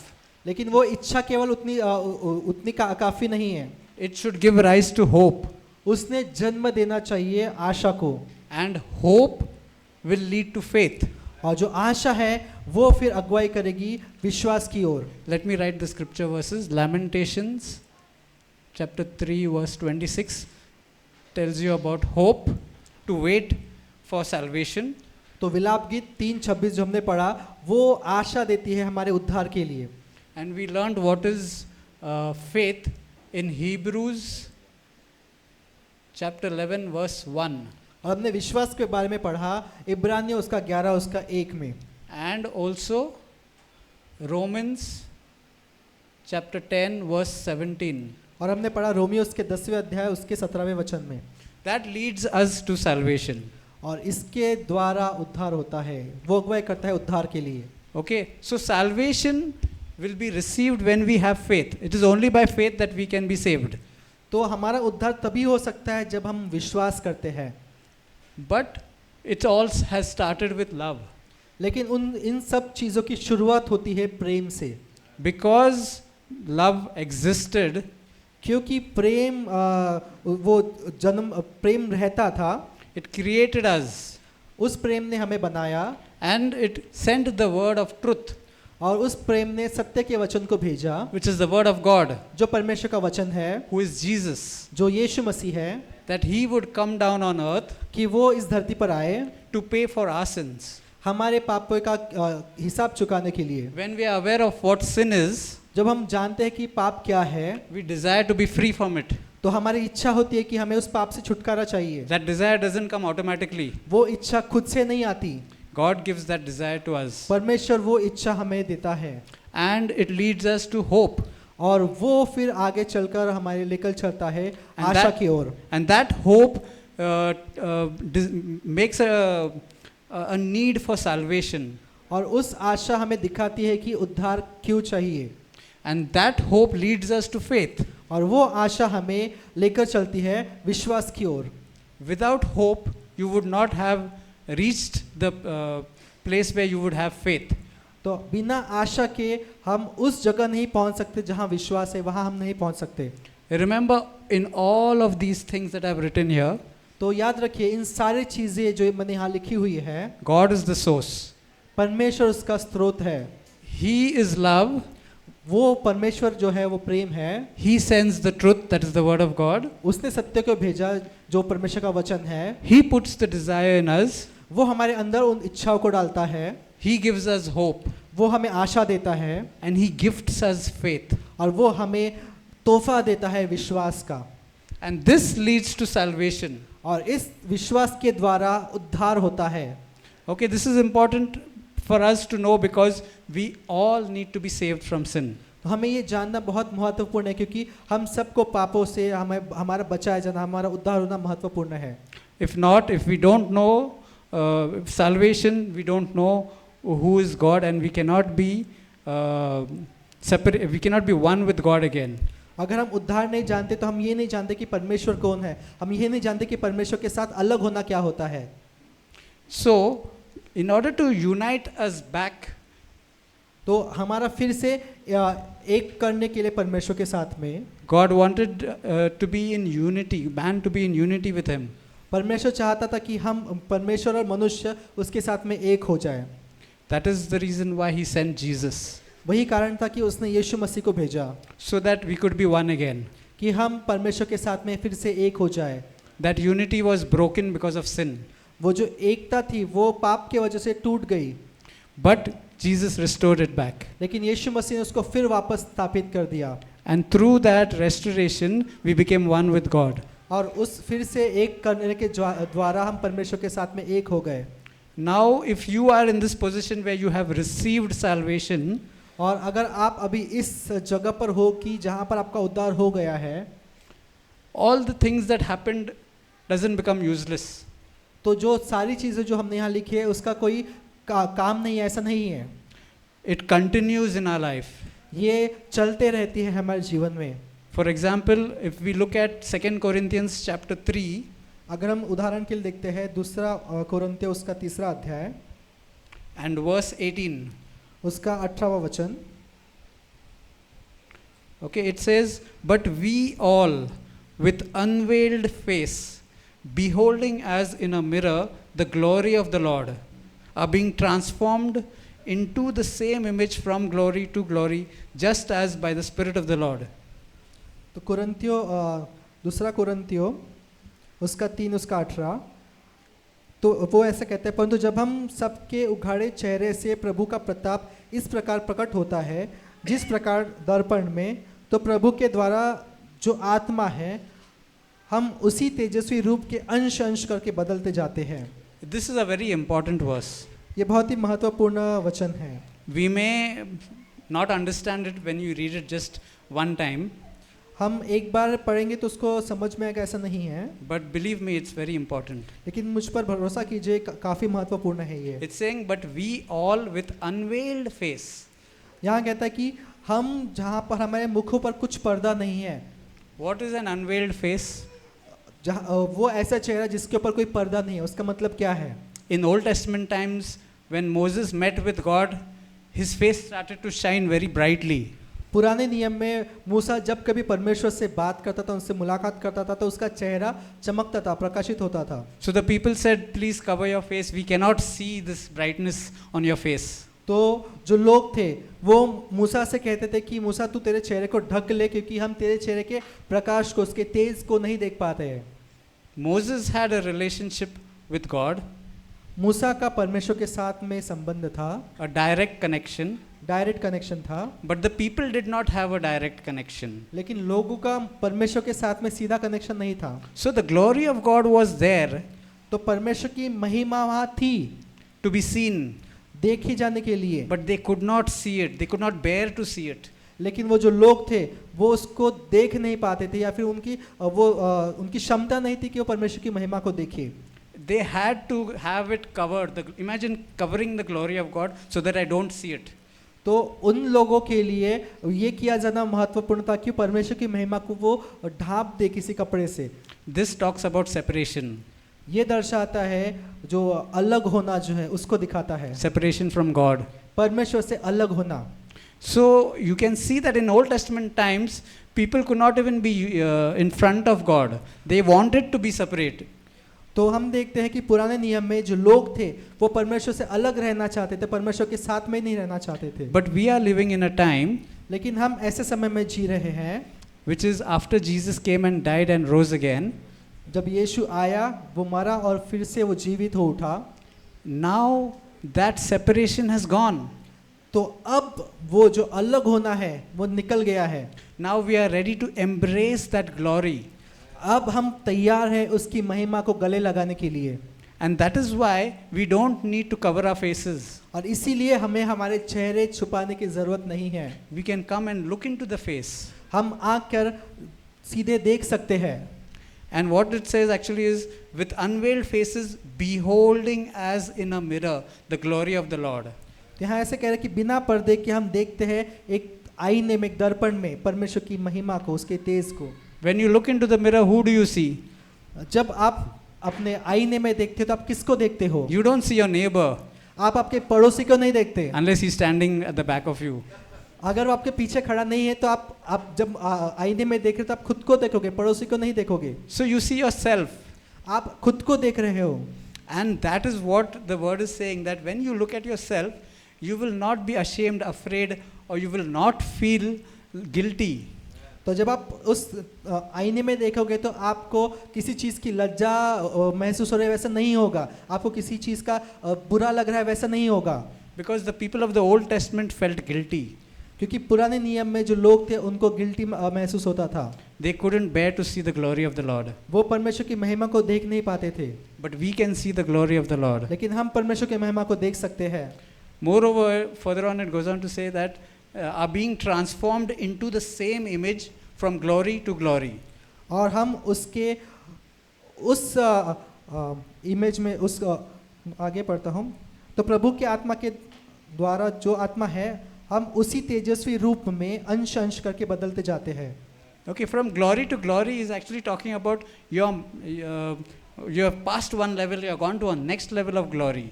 तो यहाँ पर जो अंश अंश करके इंग्लिश में लिखा है ग्लोरी टू ग्लोरी, इसका मतलब है महिमा से महिमा तक. मतलब अभी जो आप हो उसके अलग स्तर पर आप जा रहे हो.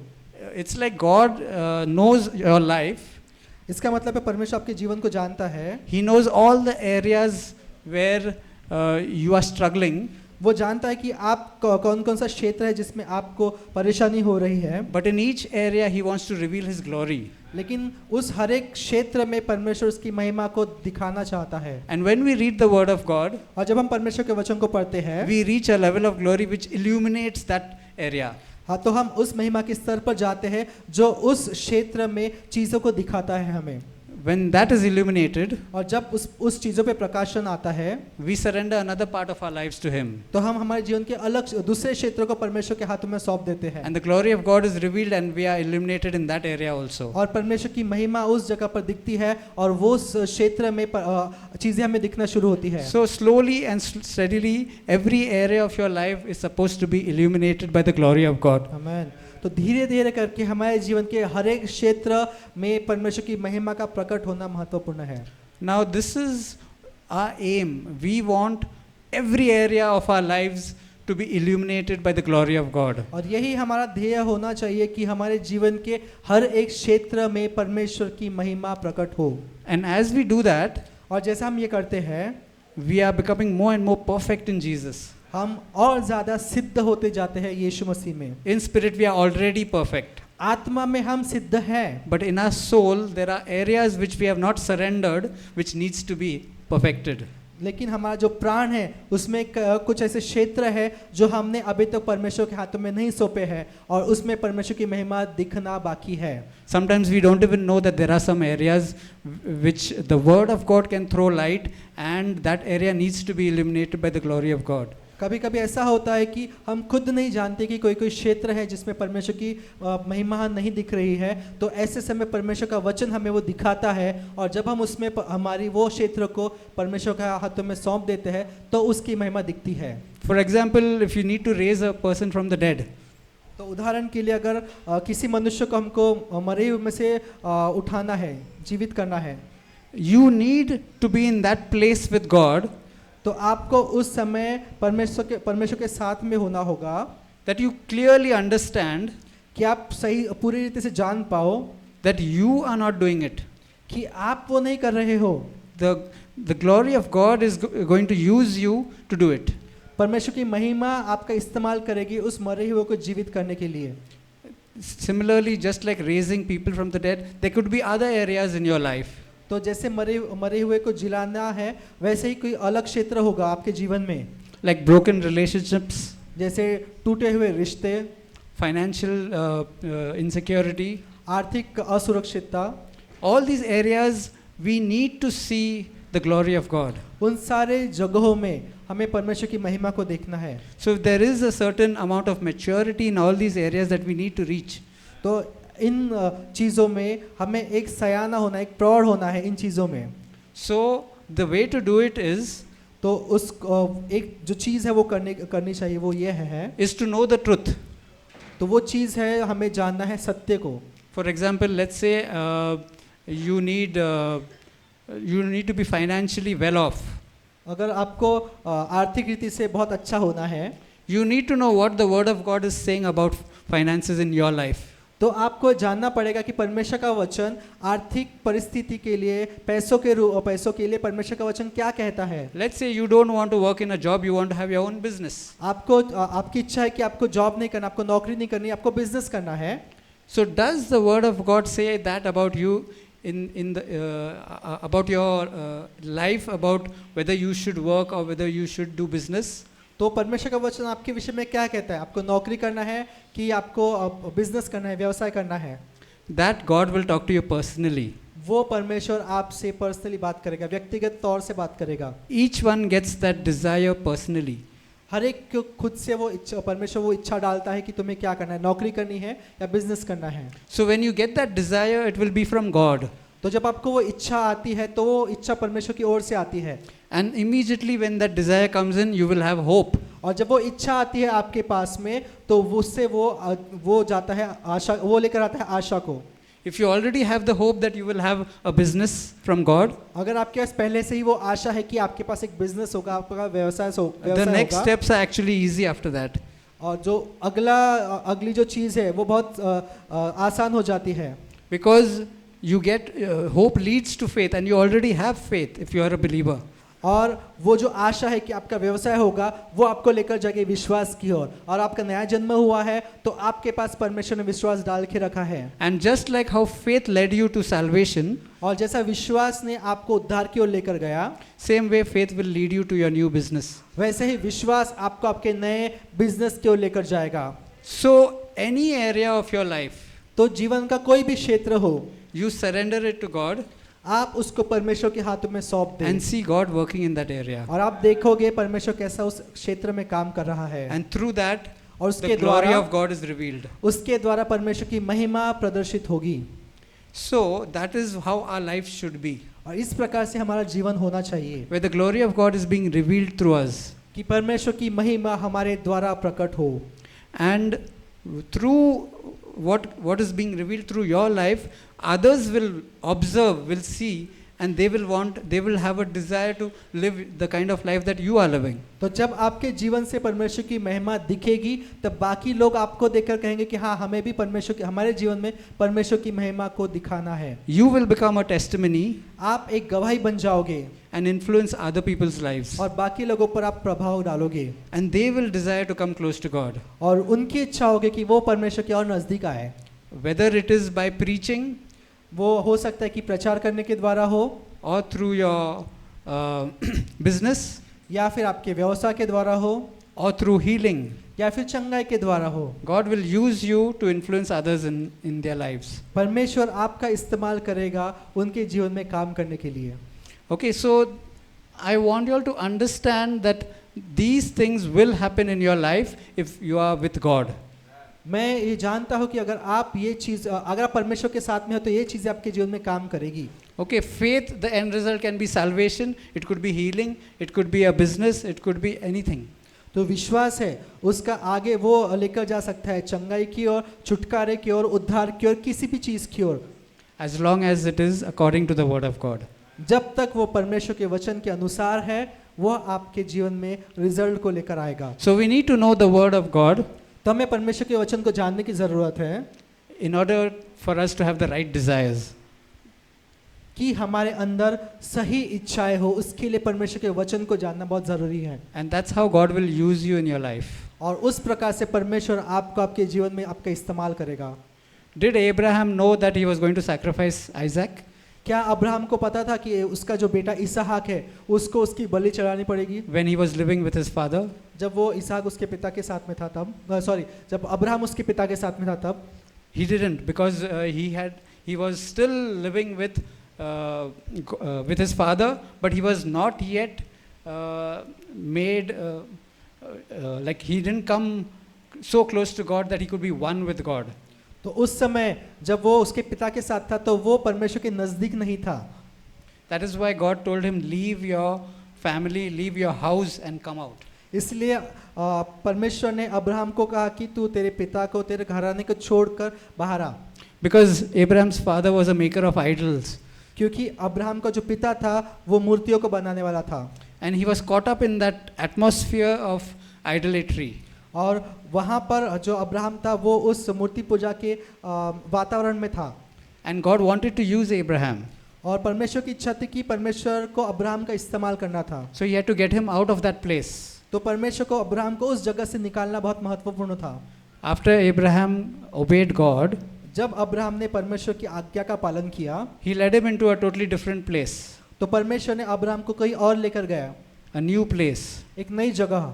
And from there onwards, he started working in his life. Abraham became so rich with the blessings of God that he didn't lack anything. तो परमेश्वर जब अब्राहम को लेकर गया एक नई जगह, तब अब्राहम समृद्ध होना शुरू हुआ। पर अब्राहम इतना अमीर हुआ कि उसको किसी भी चीज़ की ज़रूरत नहीं पड़ी। And Abraham learnt about faith. और अब्राहम विश्वास के विषय में उसने जानना शुरू किया। And today we know him as the father of faith. और आज हम उसको विश्वास का पिता के रूप में जानते हैं।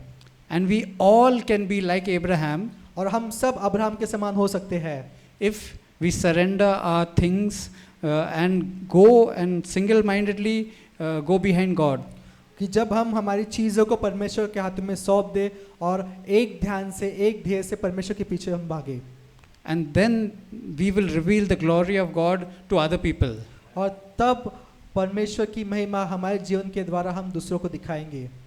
Okay, so that is what I want you to remember from today. और मैं ये चाहता हूँ कि आप इस चीज़ को याद रखिए आज के वचन से, That God has great plans for you. कि परमेश्वर के आपके विषय में बहुत बड़ी योजनाएं हैं। Do not think of yourself as someone small and insignificant. अपने आप को ऐसा मत समझे कि मैं बहुत छोटा हूँ, मेरा कुछ भी अस्तित्व नहीं, ऐसा मत सोचे। If you cooperate with God, अगर आप परमेश्वर के साथ में सहयोग करेंगे, then you can be like Abraham तो आप अब्राहम के समान हो सकते हैं, or King David, या फिर दाऊद राजा के समान हो सकते हैं, or anyone whom God can use. In today's world, there are so many ministries which are flourishing, which are reaching out with the word of God. You could be that person. या फिर आप ऐसे भी हो सकते हैं कि कोई, जैसे कोई सेवकाई है, जो आज हम बहुत सारे सेवकाई को देखते हैं कि जैसे वो समृद्ध हो रहे हैं, वैसे परमेश्वर आपकी भी सेवकाई को कर सकते हैं। We shouldn't have that mindset that no, God just give me this much and I will be happy. आपका मन ऐसा नहीं होना चाहिए कि परमेश्वर तू मुझे इतना दे तो मैं खुश हो जाऊंगा। Instead, we should be willing to accept more and more from God. लेकिन हमारी इच्छा होनी चाहिए कि हमें स्वीकारने की इच्छा होनी चाहिए परमेश्वर की, परमेश्वर तू और दे, So that we can give to others. जिसके द्वारा हम लोगों को दे सके। Okay, because a person who is poor, for example, and does not know God, तो उदाहरण के लिए हम ऐसा व्यक्ति सोचेंगे कि जो गरीब है और परमेश्वर को नहीं जानता, and if we give them money, और हम अगर उसको कुछ पैसे देते हैं, that will satisfy that particular need of his. तो उस समय जो उस मनुष्य की जो परिस्थिति, जो समस्या है, उसका समाधान केवल उस समय के लिए होगा। But after that again he'll be poor. लेकिन उसके बाद वो फिर से गरीब होगा। We do not want that to happen in his life. लेकिन हम नहीं चाहते कि ऐसा उसके जीवन में हो। We want him to know the truth हम चाहते कि वो सत्य को जाने and be set free. और उससे छुटकारा पाए, And God will use us to do that. और परमेश्वर हमारा इस्तेमाल करेगा वो छुटकारे को लाने के लिए। So we need to get out of our comfort zones तो हमें हमारे जो कंफर्ट जोन है उससे हमें बाहर निकलना है, and do whatever God tells us to do. और जो परमेश्वर हमें करना चाहते हैं परमेश्वर हमारे द्वारा वो हम करें। So be ready, all of you, तो तैयार रहे सब लोग for God to use you supernaturally. कि परमेश्वर आपका अलौकिक तरीके से इस्तेमाल करे। Amen. Thank you. Amen. Thank you, Jesus. Thank you. धन्यवाद यीशु।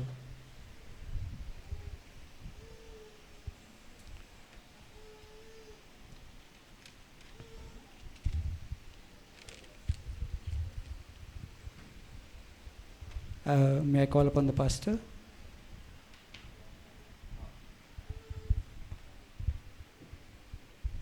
हालेलुया। सब लोग को समझ में आया? हालेलुया, है ना। प्रभु हम सबको तैयार कर रहा है।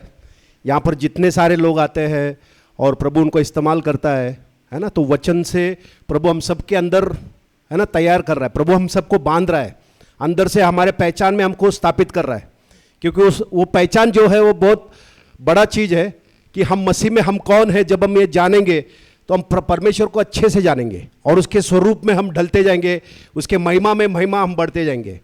तो आप लोग सब लोग आइए और जो भी यहाँ पर सिखाया जाता है उसको घर पे जाके फिर से मनन कीजिए और उसमें आप बढ़िए। तो प्रभु चाहता है कि हम सबका जीवन आशीर्वादित रहे, हम सबका जीवन फलदायक हो और हम सब प्रभु को पहचाने। प्रभु के साथ हमारा रिश्ता और मजबूत होना चाहिए, जिससे हम लोग परिस्थितियों के ऊपर जय पा सके, है ना। हमारे जीवन में जो भी परिस्थिति आती है, जो कुछ भी आता है, उसमें हम लोग उसमें जय पाएंगे। तो आप लोग समय पे आइए। तो हम लोग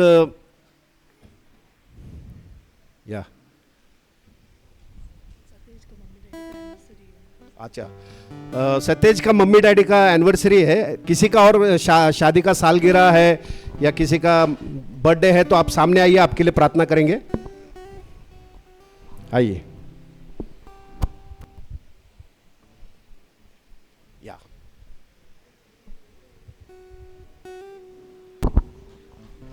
किसी का अगर बर्थडे है तो भी आप आगे आइए, आपके लिए प्रार्थना करेंगे।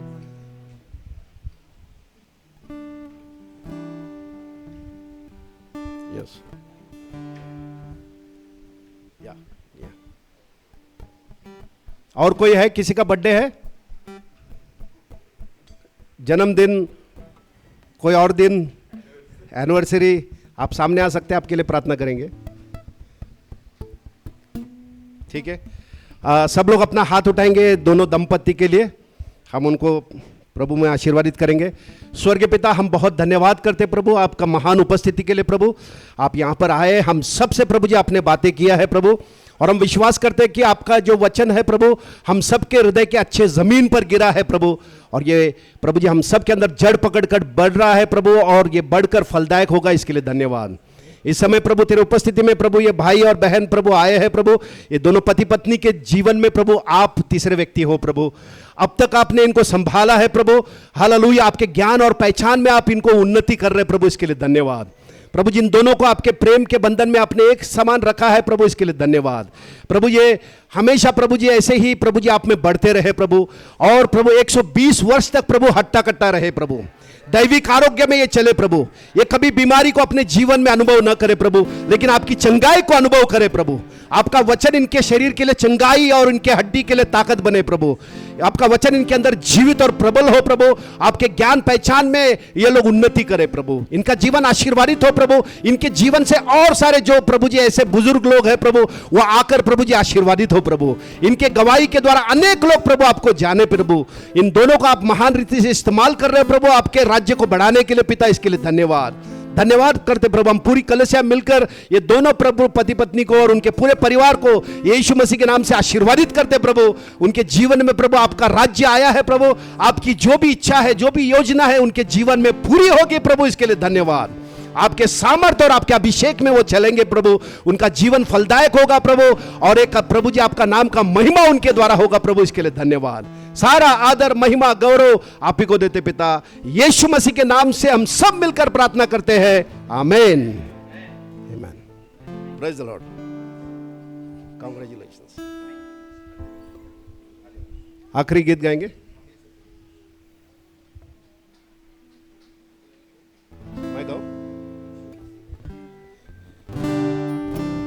आखिरी गीत गाएंगे अपन।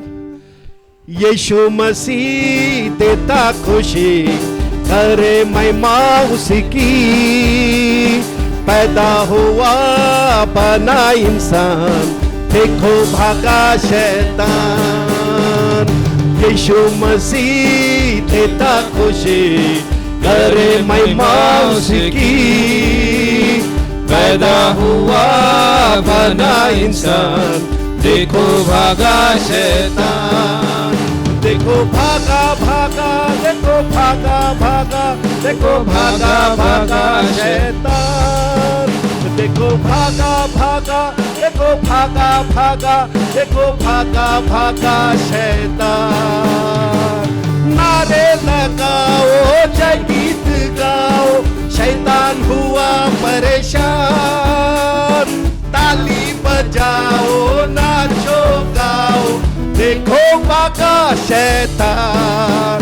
ए नारे लगाओ, जय गीत गाओ, शैतान हुआ परेशान। ताली बजाओ, नाचो गाओ, देखो भागा शैतान।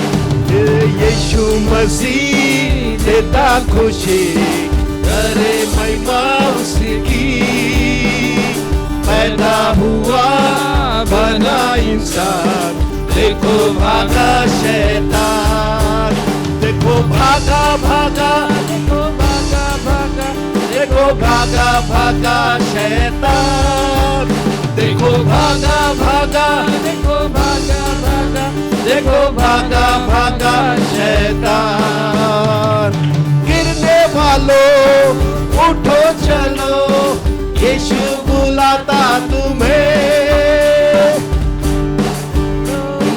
अब क्या है मरना, जिंदा हुआ है यीशु मसीह। गिरने वालों उठो चलो, यीशु बुलाता तुम्हें। छोड़ दो डरना, अब क्या है मरना, जिंदा हुआ है यीशु मसीह।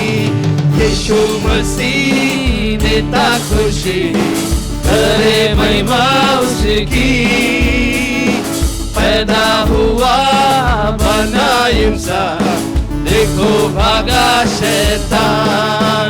देखो भागा भागा, देखो भागा भागा, देखो भागा भागा शैतान।